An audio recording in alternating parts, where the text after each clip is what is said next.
చక్కగా చదువుకొని ఉద్యోగం తెచ్చుకొని పెళ్లి చేసుకొని పెళ్ళాం పిల్లలతో ఎంత సుఖంగా ఉంటున్నానో వాడు నా మాట ఇప్పుడు నిన్నాడా? మొండోడు, ఎప్పుడు చూసినా పొలం పని పొలం పని పొలం పని. చూడన్నా, నాన్నిచ్చిన ఎకరం పొలాన్ని 20 ఎకరాలు చేశాను. ఎందులో శ్రద్ధ ఉంటే అందులోనే రాణించాలా. నేను అదే చేశాను.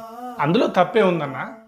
అన్నా, మొన్న రామయ్య గారి బిడ్డ పెళ్లికి వెళ్ళావు కదా, ఆడ భోజనాలు ఎట్లున్నాయి? పబ్బబ్బా, బ్రహ్మాండంగా ఉన్నాయిరా.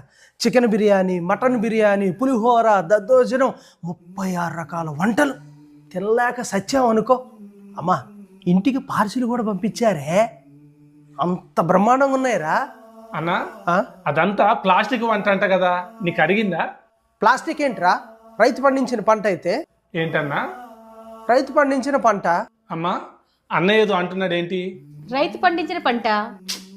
చెవులు వినిపించట్లేదు వదినమ్మా, వాళ్ళిద్దరు ఏదో అంటున్నారు.